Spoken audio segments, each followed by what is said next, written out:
Greetings and welcome to Mount Olympus. I am Hercules Invictus, and tonight on Living Mythology, we launch a new inquiry into pantheons in popular culture. We'll be focusing on comic books with Paul Dale Rogers. Paul is a legendary figure in his own right, and he should have a comic book series dedicated to his adventures. But until that day comes, he has a wealth of information to share with us. So before we start exploring our topic, I'd like for us all to get to know Paul better. Greetings, Paul. How are you? Hercules, I'm doing great. And comic books, I've always had a passion for them. So when you invited me to the show, I got a little bit excited. I'm so very glad. And you have also launched a magazine with multiple issues in the hundreds, that covered comic books, and you launched your own comic book for a while as well. Do you want to tell us what led you to comic books and about your adventures in the world of comics? As a little boy, I was just really fascinated with superheroes. And so I would get my hands on every type of comic book and start reading them in my treehouse. And what's That is kind of cool that you funny had a treehouse, because, by the way. I'm That is sorry, so cool that you had a treehouse. You yeah, I definitely very had a treehouse. blessed. I definitely had a treehouse. And what was so funny, Hercules, is some of the neighborhood kids would come up to my treehouse and they would bring their Playboy magazines. And Ah, they okay. I and remember. they would look at me and they go, "Why are you reading comic books when you could be looking at this Playboy magazine?" And I said, "I'm just not interested. I don't want to read comic books. I want to read about the Fantastic Four and the Avengers and the Hulk and everything else." And so they thought I was a nerd, which I was. So yeah, and I've been hooked with comic books. And before we did this show, we were talking off air. I had a huge collection as a little boy. I had a huge collection of comic books, and my mom one day was looking at my room and saw all these comic books, and she says, she goes, "Dale, that's my middle name." She goes, "Dale," she goes, "if you don't get rid of these comic books by this weekend, I'm going to go ahead and throw them away." Oh, And I was freaked out. I said, "Oh my God." I couldn't see these comic books being destroyed. So one night, my parents went out for dinner. They said, "We're going to go out for dinner, blah, blah, blah. Your brother will watch over you, blah, blah, blah." Well, my brother was too busy with his girlfriend to watch over me and didn't notice that I was taking all my comic books as a little boy and going underneath the crawl house and tossing them off into a corner. I managed to get rid of every single comic book, and they're now probably to this very day in that crawl space in that house in Monterey, California. But I had to make sure that they weren't destroyed. someone found them probably and made a lot of money because comic book speculation has been a thing that has attracted many people and much money over the years. Oh, absolutely. And that's what I think. I think that maybe somebody found them. And if they did, yeah, they probably made a lot of money from them. I mean, I watch Pawn Stars and I see some of the comic books that go through there and they're priceless. I mean, it's incredible. And I look at it and I go, "Oh my God, I had that issue." So yeah. John Carl Pepe has just joined us. And now, what inspired you to start your newsletter? Because that newsletter reached a lot of people, and you shared that it's now immortalized in the university system. Oh yeah, yeah.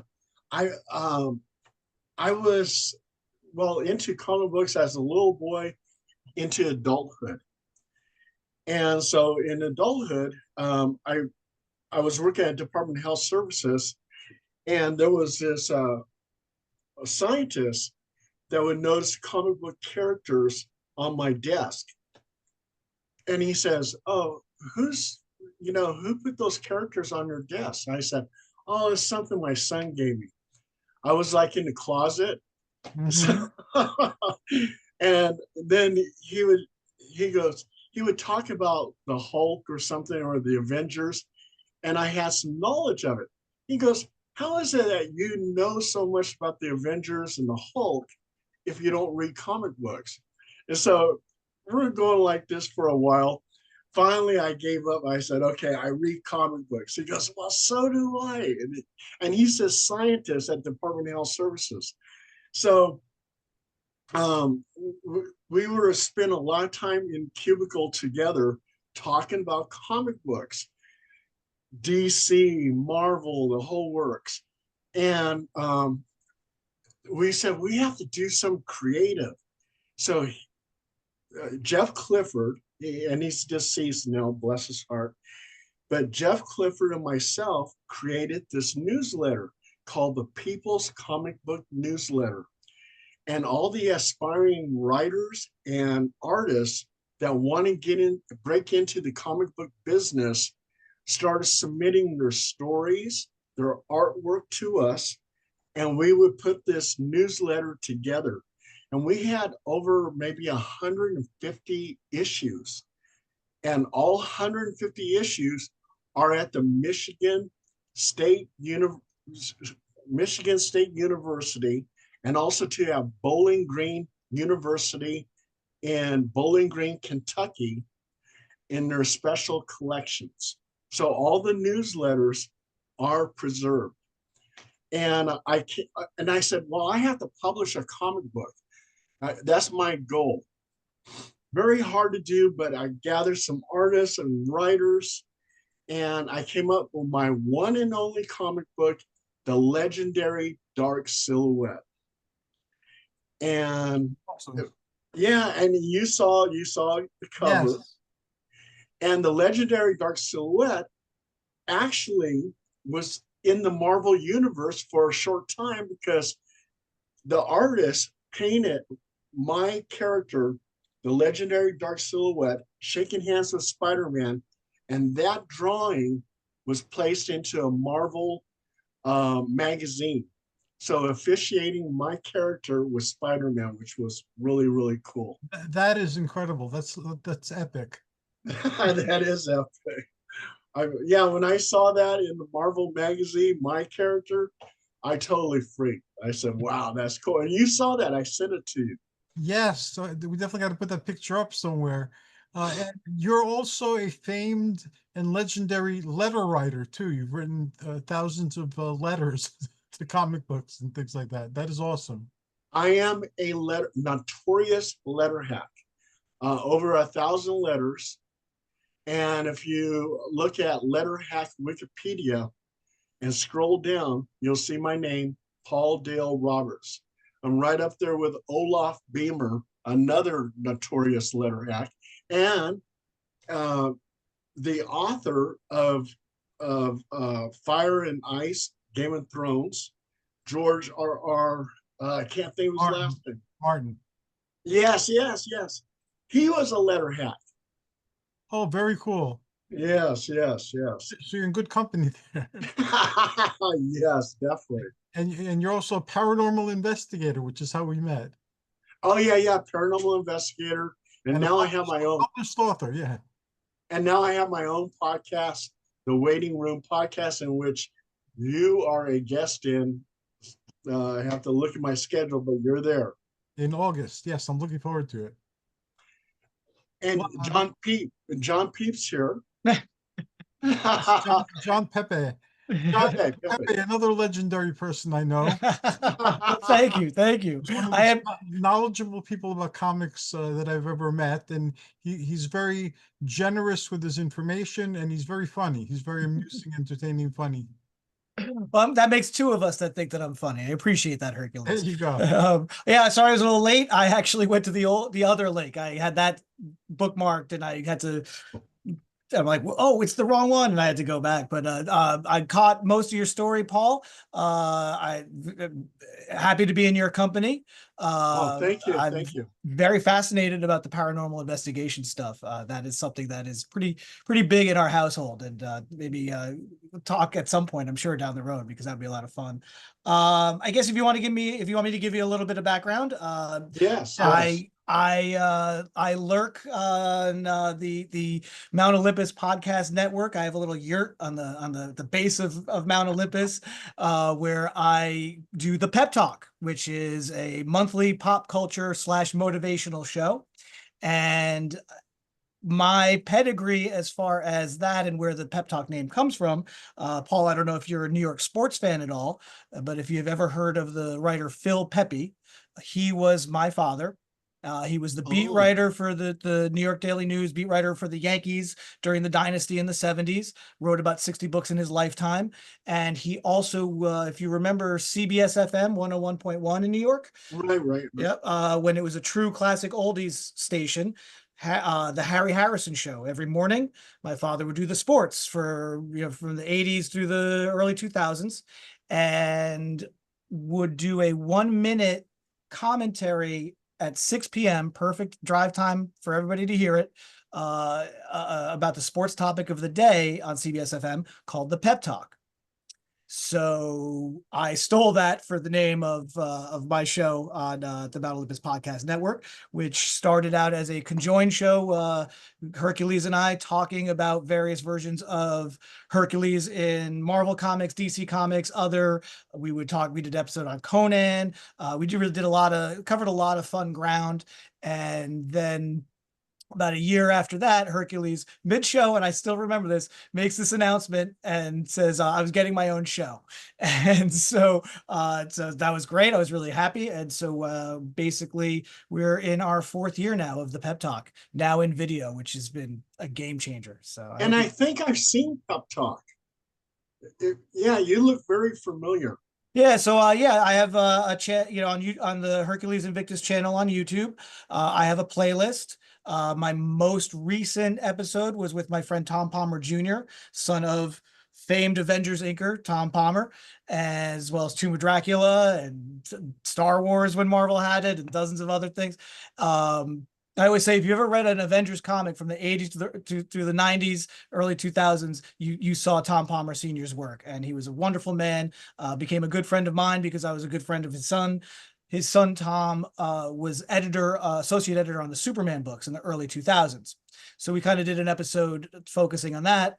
I'm also a big Andy Kaufman nerd, and I had the opportunity to interview Lynn Margulies. If you know Andy Kaufman's world at all, you would know who Lynn Margulies is. If you don't know, she was his girlfriend for the last 2 years of his life. And if you saw the movie Man on the Moon with Jim Carrey playing Andy Kaufman, Courtney Love played Lynn Margulies in that movie.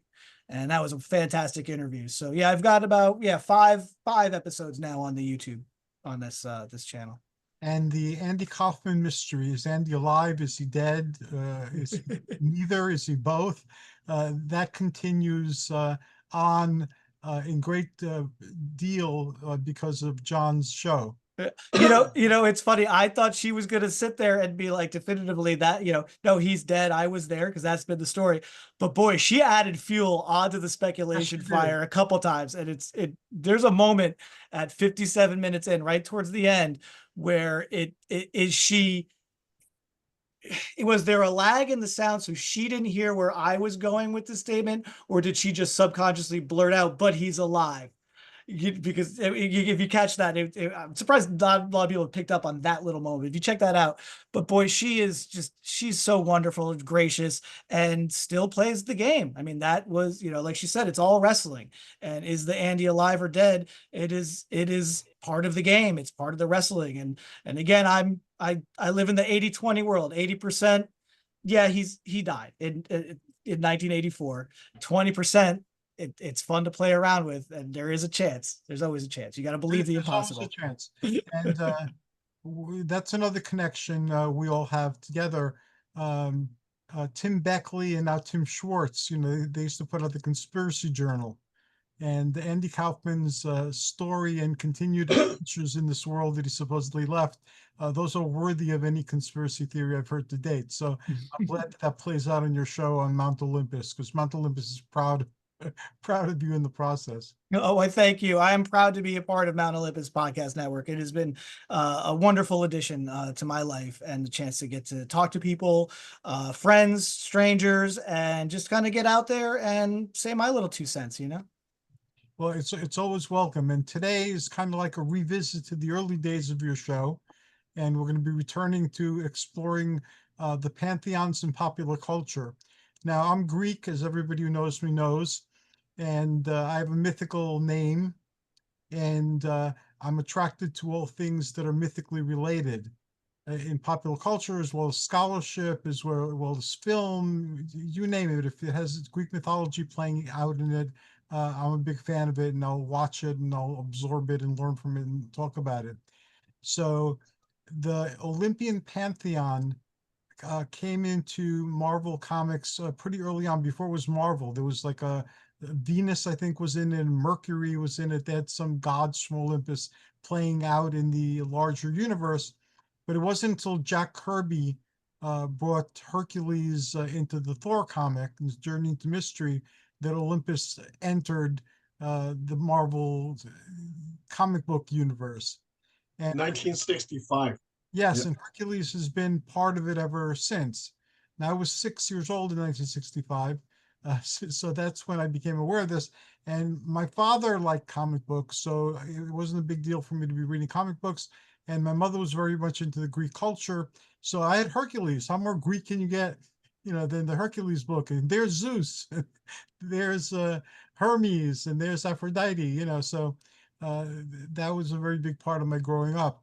And I like the different interpretations of the Greek gods in different places, and we'll be looking at all of them again. Before we focus specifically on Hercules and Marvel, though, I'd like to hear your impression of Jack Kirby. Jack Kirby is one of those rare individuals that dreamed pantheons into being. So not only did he take Norse mythology, Greek mythology, and other mythologies that existed already and translate them into his own special versions of these heavens, the homes of his pantheons, but he gave birth to the new gods. He gave birth to the forever people. He gave birth to the Eternals. And my personal favorite is the Eternals, which is a minority, but still, he took the old archetypes, stripped them to the bone, and gave birth to them in new guises for a new age. And those individuals are very rare indeed, especially since he could have started a cult, I imagine. That doesn't seem to have entered his mind at any point in time. So I guess we'll start with Paul. Oh, good. Jack Kirby, what a legend. The kid. And a lot of people look at him as a forgotten legend. And the reason why is because it seemed like Stan Lee was taking all the credit. And Jack Kirby was getting very upset because he wasn't getting the credit that he deserved. And he did. He came up with and they said he had extensive knowledge of Greek mythology, Norse mythology, and Stan Lee had little knowledge.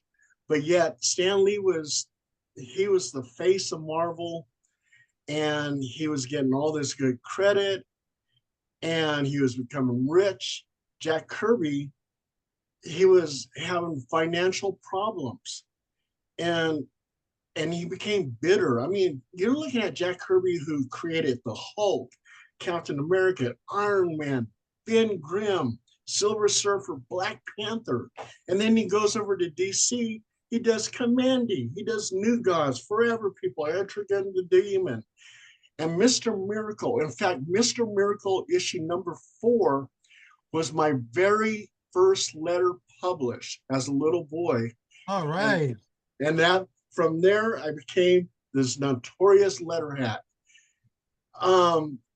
Yeah, Jack Kirby deserved a lot more than what he got. And so him leaving Marvel and going over to DC, and I'm glad that DC allowed him to create all these new characters like the New Gods and everything, because I was Big Barda. Oh my God, I love that. And yeah, Jack Kirby got the short end of the stick. I mean, I love Stan Lee. I met Stan Lee. One of my newsletters, the People's Comic Book Newsletter, we did a Stan Lee tribute issue. And we made a nice, beautiful plaque for Stan Lee. And we went to the 1997 San Diego Comic Con, and we met Stan Lee, and we presented him with the plaque and the newsletter. And he looked at it and goes, "What did I do to deserve this?" Which was very humble. I mean, I said, "Oh, Stan, we love you, man. You know, if you were a woman, I'd give you a kiss on the mouth." But but no, Stan Lee is a great guy. But it's just sad that he had that rift with Jack Kirby, because those two really were a great team when they were working together. Thank you very much. John, do you have anything you want to add to? Oh boy, do I. Really quick, just to touch on Stan. I've always said about Stan, no one has done more in their career to both help and harm the comics industry as Stan Lee. And yes, as Marvel's pitchman in the 70s, it was a role he had to take on, and that continued well up until his passing. Jack Kirby, like all fine artists, really achieved his greatest recognition after he passed. Like a Picasso, like a Van Gogh, like, you know, like a Matisse, like all these guys that were, you know, slaving away at their art while they were alive, whose paintings now sell for millions of dollars. That was Jack Kirby, right? Jack Kirby, fortunately, that's in the world outside of us diehard comic nerds. Jack Kirby in the world of comics, from the moment he put pencil to page, was an icon and a legend, and was always, you know, early in his career and the era we're going to talk about with Stan, he was always part of a duo. And that's always the weird thing about the Marvel method, right? Specifically in terms of Stan and Jack, or Stan and Steve Ditko, or Stan and a bunch of other creators. You know, the Marvel method is sort of, you know, who gets the credit for doing what, right? It's almost like a Lennon McCartney type thing, or a Jagger Richards type thing. That when the duo is working in all firing on all cylinders, it's seamless. It's seamless, and it's equal parts inspiration and result, and boom, boom, boom, and then yeah, at some point that all soured because Stan, whether it was ego driven, financial driven, or all of the above, had to go up and put himself out there as the creator. And, you know, before Stan, it was Joe Simon, the team of Simon and Kirby in the 40s, you know, reinvented the Sandman for DC, you know, gave him the made superheroized him, got him out of the trench coat and the gas mask and the fedora and put him in a superhero union suit. And then Simon and Kirby also did Captain America, right? And again, an even more symbiotic relationship than I think with Stan, because those guys were really in sync, because they kind of grew up together and cut their teeth in comics together. And before Stan even worked at Marvel, you know, he also had a hand in creating Challengers of the Unknown over at DC and a number of other things. And so one of the things I love about Jack Kirby, yeah, I was saying Jack Kirby before he went to Marvel, did Challengers. One of the other things I love about Jack Kirby is he is such a juxtaposition from his appearance and demeanor. He's very much an Archie Bunker type with the cigar and, you know, Brooklyn guy, right? And then, but yet, and in the early work, you know, the wartime stuff, he did serve. And so that was reflected. That's what the comics had to be in the 40s. But in the 50s, you start to see you get into more sci-fi, monster. And then in the 60s, 70s, just full on, yeah, Greek, Norse, Roman mythology, just all over the place. Very influenced by Eric Van Daniken's Chariots of the Gods, which is pretty much where we get Eternals. The things he was doing for 2001 Space Odyssey, which started as a movie adaptation and then just became Kirby-ness, you know, all across the board. So the man had a very wide open cosmic mind that really, don't judge a book by its cover, because looking at him and some interviews with him, you would never really tell. But it, in his work, you know, it's all there. It's all of that just universe expanding ideas. And that's what Kirby really brought to the table. He And did. he has strong visual storytelling. 100%. Yeah.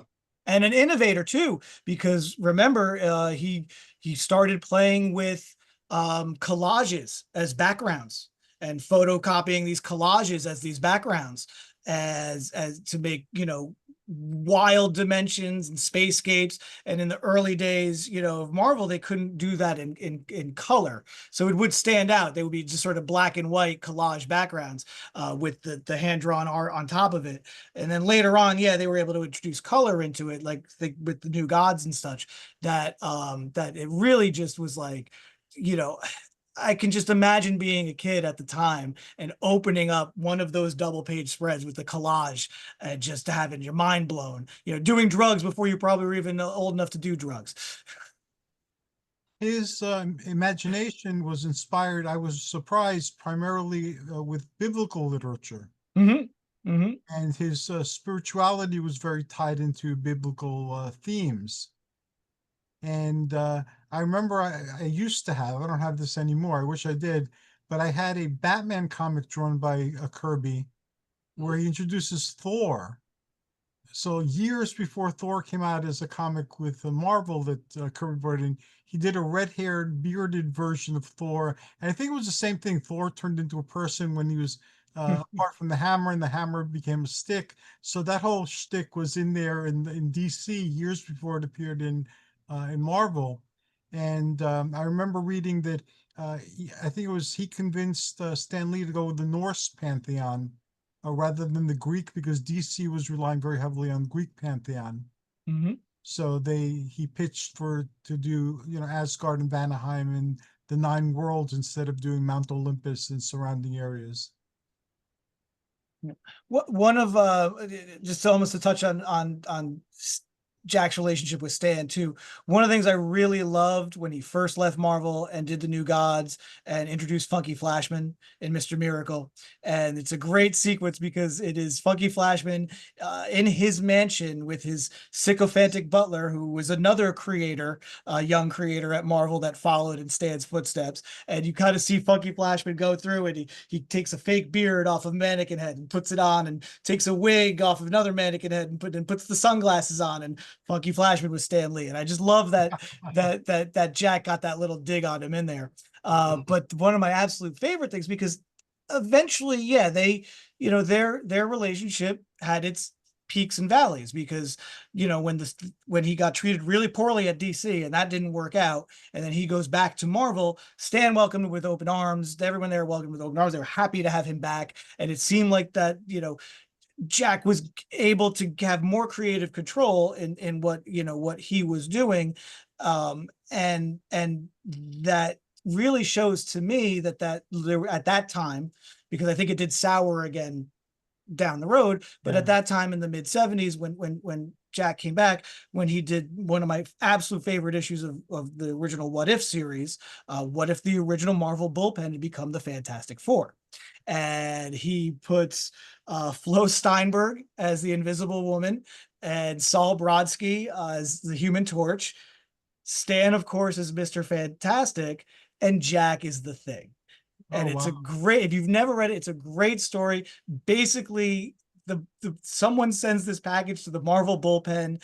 The 4 of them open it up. It's like emits cosmic rays out of the package box, and then boom, they all become the Fantastic Four. And it's like it's again, it's probably the most grounded, I think, of Kirby in that era, as far as kind of telling like a regular sort of grounded yet cosmic and insane story. But it is so much fun, and you can tell in that story that relationship, that rift for that period had kind of, you know, gotten a little tighter, a little better for them. Thank you.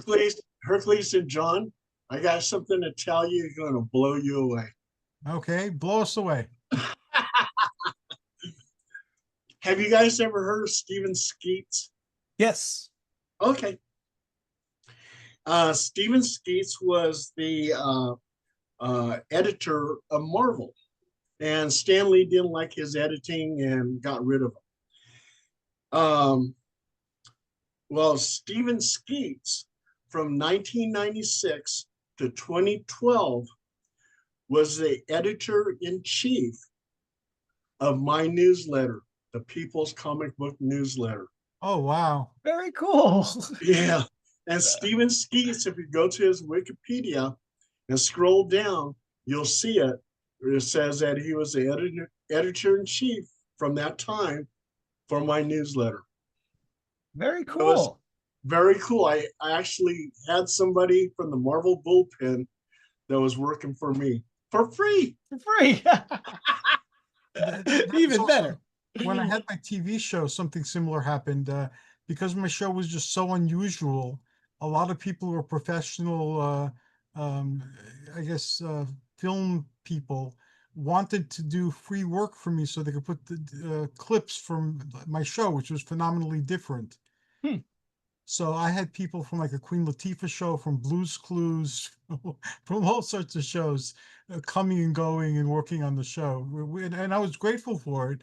And I was glad because I couldn't pay them. This was like UHF and local cable initially before it spread all over the place. But I got like really great quality work from people who were phenomenal. And I was glad to have them on board. And I was glad to have contributed something to their growing careers as well.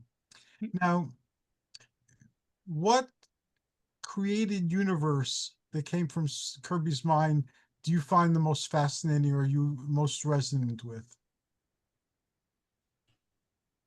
Paul, you want to go or you want me? Well, I kind of stopped reading comic books when I became a paranormal investigator, so I'm a little bit rusty on that part. But I'll let you go, John. Okay. Well, I think I've said it before. I mentioned it earlier. I held it up. I mean, I really have to say that for me, Pete Kirby is the new gods. This is the fourth world omnibus that DC released about 20 years ago or so. I think all of this material has been collected into one omnibus, as well as an absolute edition. One of the things I do love about these, hey, cute pup, and one of the things I do love about these editions is Mark Vanier, who was Kirby's assistant at the time, has these really great sort of deep dive introductions and afterwards that really kind of flesh out what Kirby's mindset was and the arc of his career. Mark also wrote a great book, Kirby, the King of Comics, that I highly recommend if you really want to know more on Jack's backstory. And of course, the Jack Kirby Collector still continues as a publication to this day from Tomorrow's Publications. That also does a great just end to end. You know, this magazine is over 100 issues now, just end to end covering of Jack's career. But what I really loved about the New Gods, I love material that is of its time, but also very prescient of the future. And there are concepts in here. And if you can get past, Jack's not the greatest writer, right? And things are a little over wordy, you know, when he's doing it on his own.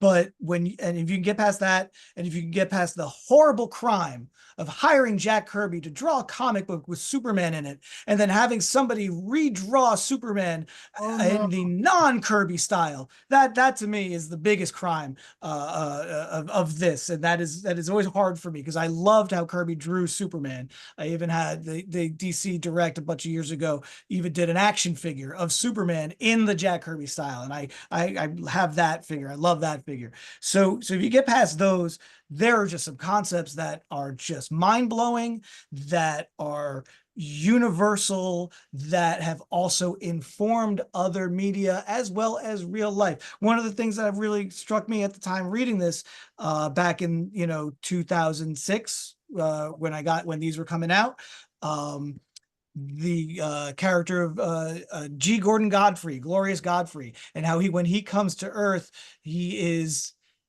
a, if you remember Glenn Beck, right? He is that guy. And Kirby things that Godfrey was saying in this book in 1971 were things that I was hearing on television in 2006, 2007. And it was almost word for word. And I was like, that blew me away.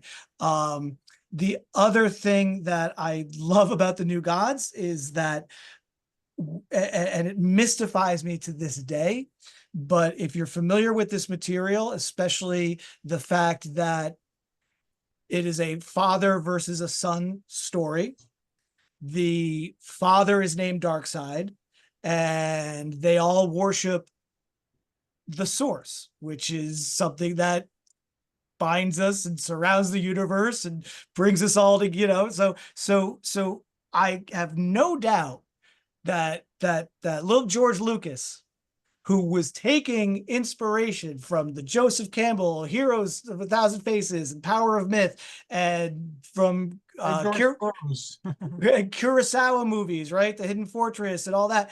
And that George Lucas, there is no doubt in my mind that he had read this material and that he pulled heavily from the New Gods to do a little thing called Star Wars, which came about because he couldn't get the rights to do Flash Gordon, which is what he really wanted to do. Right. And for some reason, because it's not a scholar like Joseph Campbell, and it's and tried and true mythology that that we all know, and because it's not a revered filmmaker like Akira Kurosawa, I feel that George Lucas was embarrassed to say that one of his inspirations was a comic book. Wow, that's amazing, because yeah, I am so happy that George Lucas did not get the rights to Flash Gordon and created Star Wars. I mean, we wouldn't have had Star Wars if he was doing Flash Gordon. Oh, yeah. Yeah, I love Star Wars. I'm a Star Wars kid. I was born in 75, right? And so Star Wars has pretty much been with me almost my entire life. But you know the saying, the greatest trick the devil ever pulled was convincing the world he didn't exist? The greatest trick George Lucas ever pulled was convincing the world that he knew how all of this was going to go from the beginning. That is an absolute fallacy, and there's the notes, there's the receipts to prove that George was making it up all along the way. Oh yeah, and forever people and New Gods, when Jack Kirby created them for DC, I mean, it was like bringing Marvel to DC. It was just so fascinating, these characters. I mean, it's the story after Ragnarok from Marvel's Thor. yeah. That's how it begins. Oh my God. And I was going to ask Hercules too. You've probably seen the DC variant of Hercules. Yes, Hercules Unbound or Unbound. Yeah. So what do you think of the DC version of Hercules versus the Marvel's version of Hercules? It depends which DC version and depends which Marvel version. I was really happy with Marvel's version during the Van Lente days.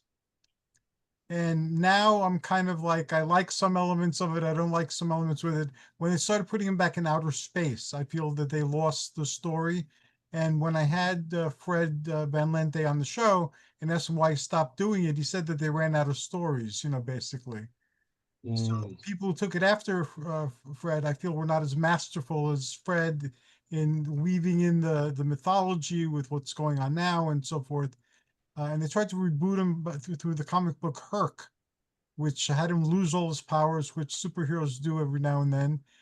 Conan lost his powers, and many of the strongmen superheroes lose their powers, and they become heroes without the powers, and then they get their powers back. So with Hercules, it was a lot like that as well. My favorite Hercules in Marvel were Kirby's Hercules, Bob Layton's Hercules, and then Fred Van Lente's Hercules. Those are my favorites. And DC, they don't seem to know what to do with him. He's a rogue, he's a shapeshifter, he's a good guy, he's a bad guy. He's all sorts of things depending on who's telling the story. And the stories aren't very consistent. Last time DC brought Hercules back was in, I think, Aquaman during the New 52. Oh no, he came back during Rebirth too. In the New 52, he was mindless because he'd been underwater or underground fighting these giant beings for millennia, and he'd gone kind of like insane. And then they had him in Rebirth, and he appeared briefly as the mentor to Jason. I think it was Jason or Aegis or Jason, one of the two. And then he died within like the issue or the issue after he was introduced. So I have the graphic novel plus the original issues, and I don't think he's come back since then. John, Yeah. you know that.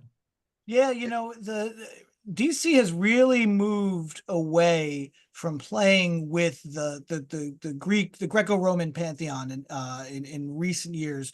Wonder Woman will always have her clay feet firmly planted in that mythology. And again, you know, in Wonder Woman's original origin, it was Hercules Yes. who enslaved the Amazons, The Amazons, yes. who are nowhere near Amazon, but whatever, we'll give them that.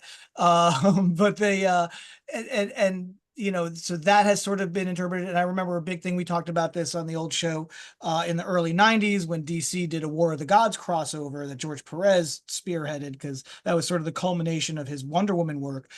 The end result of that, because it was the Roman pantheon versus the Greek pantheon, essentially, as and with other pantheons caught in the middle. And the end result was that they were like, F it, we're just going to merge the Greek and the Roman pantheons together, and that's how it's going to be, you know, in DC until we decide otherwise. But really, I think with DC, a lot of their mythological focus is on their heroes. And one of the things that, you know, Grant Morrison brought to his to JLA in the late 90s, early 2000s when he was writing that, because Grant Morrison does a lot of things steeped in his in mythology, especially the Greco-Roman mythology. So he set up the JLA as basically the pantheon of the gods, with, you know, Superman being Zeus, Batman being Hephaestus, you know, I forget the exact one-to-one matches, but each one of those seven were supposed to represent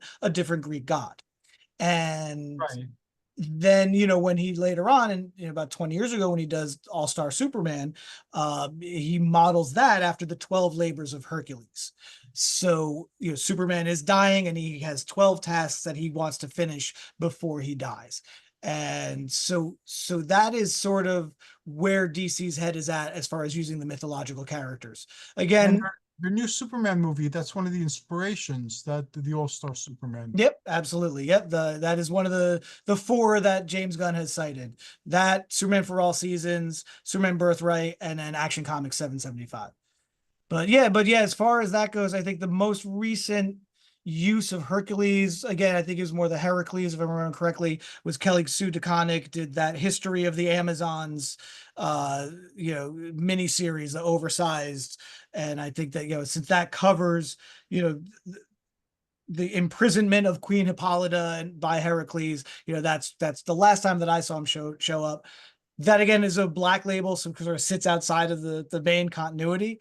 I know the Absolute Wonder Woman series is an inverted sort of world where Darkseid is the god of this world, like he kind of is the evil essence that permeates this world, and Wonder Woman is actually posited as the princess of hell rather than of Themyscira. So that's a kind of a radical take that does take the mythology we know, and both in comics and in mythology, and turn it on its head. So, You know what's so amazing is I watch a lot of Ancient Aliens. In fact, I just did a thing for them for Mount Shasta, where I'm basically the location scout, and I gave them a bunch of information on my investigation at Mount Shasta. Ancient Aliens, they talk about all these different gods and different religions, China, India, especially India, Japan, Aztecs, Mayans, all these gods. We had superheroes in ancient times. People had these heroes. I mean, it's amazing. And now it bleeds into comic books, and you have all these different characters who are just like gods or are gods. it's amazing. I love it. I call comics two things: four color crack and modern mythology.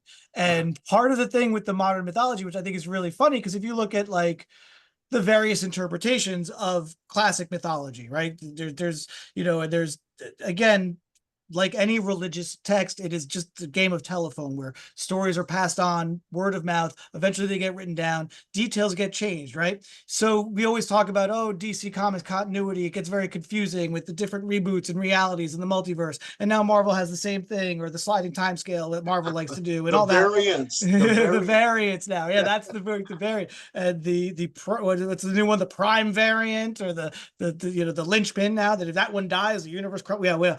But whatever, I love it. It's great. But it's the way people argue about this is sort of like how people argue, scholars argue about which Edda is valid in Norse mythology, you know, versus the, you know, and so I think it's kind of funny that it really does play out in that modern mythology sense, that here we are, you know, contemporarily arguing this. And what's it going to be, you know, in another couple of 100 years, if comics are still being published, if this mythology is still going, or does public domain change that and then creates even more conversations about which continuity is valid, which Edda is the one that we're going to follow, right? And that's very true. I have an entire bookshelf, a big bookshelf, just dealing with that topic, written from so many different perspectives. But yeah, you can't avoid the conclusion that the heroes of popular culture, especially in comic books and media like that, there are modern mythology.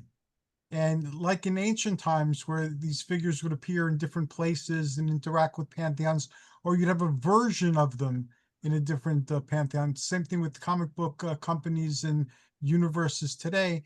And they've developed their own theosophies, their own intricate cosmologies. And I've seen the Marvel one. It's like an encyclopedia type book, and you're reading it, and it's like reading esoteric literature from ancient Greco-Egyptian times. You know, that's how complex they are, except instead of archons and aeons and angelic hosts and things like that, they have different groups of them, but you could recognize these old categories. So the more it seems you explore the inner self, the more you venture into the imagination, the more you come across these hidden archetypes. And they're, even though it's a new presentation of the archetypes, it still resonates with the old. And you can see how these things carry over and inspire.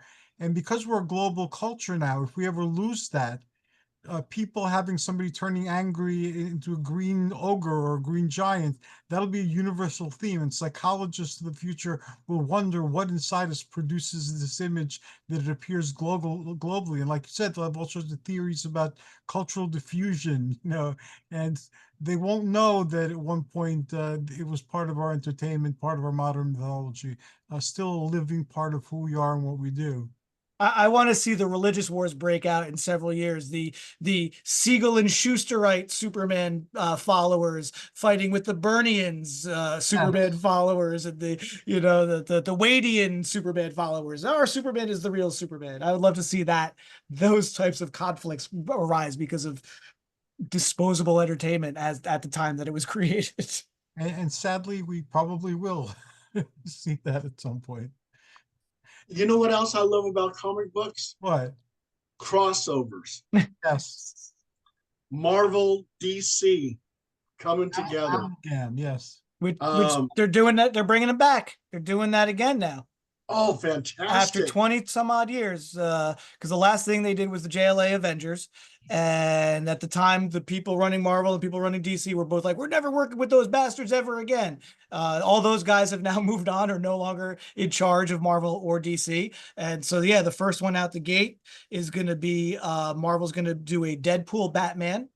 And then DC's going to follow that with a Batman Deadpool. And of course, that's going to sell like gangbusters. So there will be more to follow. Yes. Wow. And also, too, I like it when they cross over with independent comic book characters. Yes. Like Batman and Spawn, Terminator, and Predator. I mean, oh my God, I love Bat crossovers. Batman Grendel, one of the first Yes, DC indie comic, because it's still Comico at that time for that first mini. But those two miniseries that Matt Wagner did are two of my favorite Batman, and introduced me at a young age to the world of Grendel, which is again a phenomenal mythology in its own right.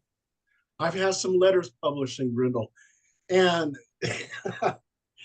I mean, it's just amazing. I mean, that's the whole multiverse. All these characters connect some way, so it's amazing.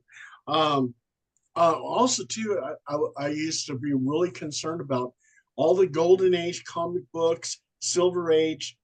I used to contact different companies to find out if they're scanning their comic books because I wanted to make sure that they were being preserved. And it's really amazing because it seems like almost every comic book ever created has been digitized. So, which is great. With Library of Congress, they have thousands of comic books, and they're all been scanned. Michigan State University, Bowling Green University, which has my newsletters. I mean, that needs to be preserved. It's history. It's You know, we had a show a few years ago, the head of Gondwanaland Comics, and he was taking the comics that were impossible to get that were in the public domain and reformatting them and putting them out in a series of books. I got to contact him. I don't know what he's doing these days, but he came out with several different versions, and I have them of Hercules, in which he's wearing like a red cape, and he's otherwise just wearing like a little wrestler's underpants, and he's adventuring like a Superman type of hero. There were a lot of lost treasures. And of course, my favorite Superman Hercules connection that we did touch on the old show, when they were developing the Superman animated series in the mid 90s, to follow the Batman animated series, they couldn't quite nail the model of Superman's head to their liking. And then they looked at the old Hercules cartoon from the 60s. Yes. And they said, that's the head. Just put a little spit curl and call it a day. And I love that kind of Hercules informed that version of Superman as well. We're not going to get to touch on all the topics we had outlined, even though we only outlined 4 of them, but that's good because we could do a part 2, and this is supposed to be a continuing exploration. So I'd like to invite both of you to the next one. I will find out what your availability is, and we'll aim for once a month. Is that excessive, or is that fittable into your schedules? Good for me. That'd be great too. Yeah. Yeah, I have a connection to Spawn. McFarlane, at one point I had a good relationship with the company. They just sent me Spawn figures and I put them in my TV show. And I got to know them really well. And for a while, my photograph for my TV show was in the lunchroom at McFarlane. And McFarlane told me that if I ever made it big, I was adventuring as Thor the Barbarian in those days. And that too ties into Greek mythology, because I ran into, how can Hercules be Thor? How can Hercules be Melkart? How can Hercules be the Dagda? How could he be Ogmius? How could he be all these people that the ancients said he was? And I figured the only way I could explore that is, as I'm Hercules, I'll be these other characters and see what is the commonality. And I was able to play hide and seek with that for like a decade. And then I found what I was looking for. It's like now I look for certain things, and I could pretty much trace the descent of the figure, or the Herculean elements in the figure, and how they come together. And I actually, when I was adventuring in my present and most used name of Hercules, I inspired several comic book adaptations. I'm not going to list the company, but there was one company that Hercules was interacting with people that I had on in my television show, and who I had on my podcast, not themselves in reality, but what they called themselves. These were appearing as characters that the Hercules in this comic book interacted with. And places where I was very active in doing things publicly, those would wind up in the comic book as well. And then I was able to trace that somebody who worked in a library worked this comic book company. So my adventures got translated into comic book adventures in some weird way. So I think that's pretty cool. Nobody will believe it, if I told them that, but it's a little known fact that ties me to this pop cultural world a little bit more. Now, Very cool. how can people follow both of you? You're both legends, and I enjoy interacting with both of you a great deal, and ergo the show, and I'm glad you both accepted. I'm glad you're both part of the new adventure. We'll start with Paul again, he's new, and then we'll go to John. Paul, how can people find your modern day adventures with UFOs and paranormal realms and all that? And how can they find your old adventures with comic books? Real simple. Google or Bing my name, Paul Dale Roberts. You'll see a lot of my articles pop up. You'll see some of my comic book stuff pop up. And before you guys go, can I show you guys one thing? Sure. Okay. Take it off my wall. This was published in a Marvel magazine, and that's my character shaking hands with Spider-Man. And I had two artists do this drawing. And when they published it in a Marvel comic, it officiated my character in the Marvel universe for a short time. Very cool. Can I use Very that cool. picture as the thumbnail for the show? Oh, yeah. And that'll be the thumbnail for the show. And John, how can people find you? They could experience you live as well several days of the week. Yeah. So if you're on Facebook, you can always find me at John Carl Yastrzemski Pepe. The Carl Yastrzemski is one word. It is spelled like the baseball player. I changed it years ago. My real name is John Carl Pepe. I changed it years ago, never changed it back. So that's what I go by on Facebook. That's really my only social media. But if you happen to be in Fair Lawn, New Jersey, and you're looking for a great comic shop to come to, you can find me playing the role of your friendly neighborhood comic book slinger at The Joker's Child in Fair Lawn, New Jersey, 12-23 River Road. Come on down, say hello, give me a high five, buy some comics. And then, of course, I am always here on this very YouTube channel, Hercules Invictus' own channel, part of the Mount Olympus Podcast Network. I got my own playlist. As I mentioned before, it's called The Pep Talk. So give us some views, give us some likes, subscribe to this channel, because there's a lot of great content out there, but this channel has some really great content. Thank you. I'm honored. And you have a movie that's online too that I remember finding and watching once upon a time. Yes. It was when I lived in Burlington, Vermont, and used to work at Earth Prime Comics, owned and operated by the late, great Christine Farrell, which we will definitely talk about her at some point because she is a comic book legend in and of herself, or was, unfortunately. But yeah, so the movie was a very independent film that my friend Adam Abelson, who was going to college for film at the time, thought it'd be a great, easy summer project to write and direct a feature-length film that takes place in and around Burlington, Vermont. And of course, it took him well longer than the summer break to get this movie done. He had no idea what he was getting himself into. The movie is called Stash. You can search for it on YouTube under Stash full feature and it should show up. The thumbnail is basically, it's like a black chalkboard with the word stash in chalk on it. That's what it'll look like. So give that a watch. And it's very interesting that you should mention that, Hercules, because I think on an upcoming show, I am trying to put together a Stash retrospective and reunion with Adam, the writer-director, and some of the cast. That is incredibly awesome. And I just want to share that although we didn't touch upon it too much in this episode, we will in the next episode where Hercules and the Olympians come to Marvel Comics. Thank you in great deal to Jack Kirby. And Hercules, after adventuring with Thor for a while, joins the Avengers. And I, being a Hercules here in Tenafly, New Jersey, and whereabouts in the greater New York metropolitan area, have also joined the Global Avengers organization. For real, one not based on the movie. So I will share information on that during promo later this week. But stay tuned. Thank you to those of you at home and to my wonderful guests here. You guys are awesome.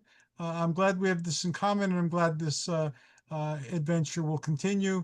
And if you have people that you feel should join this adventure or should be part of an episode, I'm more than open to ideas. Very good. Thank you Yeah. all. Joyous journeys, amazing adventures. Good night.